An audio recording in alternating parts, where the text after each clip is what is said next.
Film ini menceritakan tentang proses di mana seorang ahli patologi forensik wanita terkemuka dengan gangguan kepribadian antisosial dihadapkan pada bayang-bayang ayahnya yang telah ia bunuh. Dan bagaimana kehormatan serta hidupnya terancam. Di awal film, kita melihat ada seorang wanita yang membunuh orang lain dengan sangat kejam tanpa ampun dan tanpa belas kasihan. Namun itu hanya bayangan dari seorang dokter forensik yang ada di tempat kejadian perkara. Ia merupakan seorang ahli yang bisa membayangkan apa yang dilakukan sang pembunuh hanya dari melihat jasadnya saja. Dokter tersebut bernama So Se-hyun. Dengan analisanya, ia bahkan berhasil menemukan sang pemilik senjata pembunuhan tersebut. Keesokan harinya seorang polisi bernama Jung Hyun bersama seniornya sedang mengintai seorang penguntit di depan sebuah minimarket. Namun karena sang senior teralihkan oleh seorang pencuri kecil, mereka jadi kehilangan target mereka yang sudah lebih dulu mengetahui mereka ada di sana. Scene berpindah kembali ke ruang otopsi. Se-hyun baru saja mengotopsi korban sebelumnya.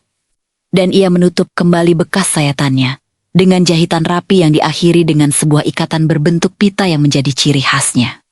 Sedangkan Jung Hyun dimarahi habis-habisan oleh sang atasan karena gagal menangkap sang penguntit. Tapi ia berjanji ia pasti akan menangkapnya kembali. Pria ini bernama Yang Jo-gyun. Ia merupakan seorang pemilik sebuah usaha laundry yang dikenal ramah oleh para tetangganya.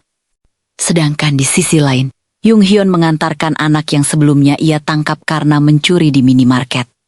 Ternyata mereka tidak punya orang tua dan hanya tinggal bersama adik dan neneknya. Tak lupa Jung Hyun memberinya kartu nama dan memintanya menghubungi jika terjadi sesuatu kepadanya. So Hyun mempunyai kebiasaan memberi makan kucing jalanan. Bahkan ia punya banyak stok makanan kucing di loker kerjanya. Scene berpindah ke sebuah tempat yang dipenuhi bercak darah. Bahkan ada seseorang di sana yang sepertinya sedang menjahit tubuh seseorang dengan sebuah benang putih. Dan keesokan harinya, ditemukan sebuah mayat terbungkus plastik di tengah lahan kosong. Polisi datang untuk melakukan olah TKP. Kemudian Jung Hyun menemui So Hyun untuk meminta bantuan penyelidikan. Setelah membaca berkas dari keadaan korban, So Hyun langsung menyimpulkan bahwa korban sudah meninggal beberapa hari yang lalu. Dan tubuh korban rusak akibat dimakan serangga. Malam itu, mayat korban dibawa ke ruang otopsi.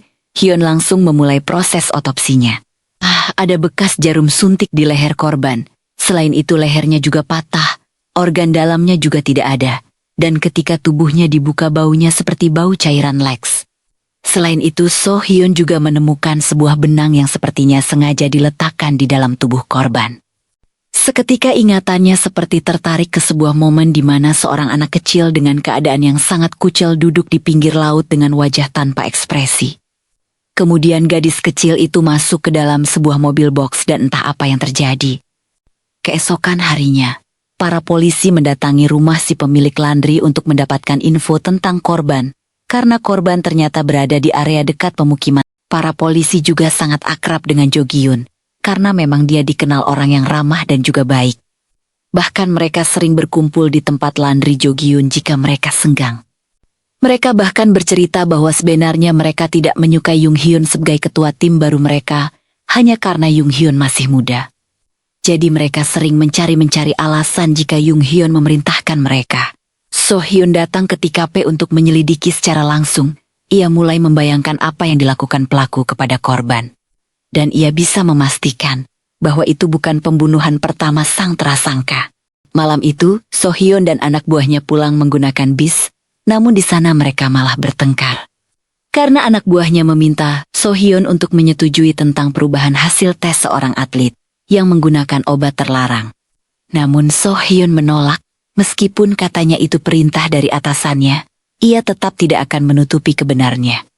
Dan tanpa mereka sadari, seseorang bertopi hitam yang duduk di belakang sedang memperhatikan mereka. Malam itu, So Hyun langsung mengunjungi ibunya yang dirawat di rumah sakit.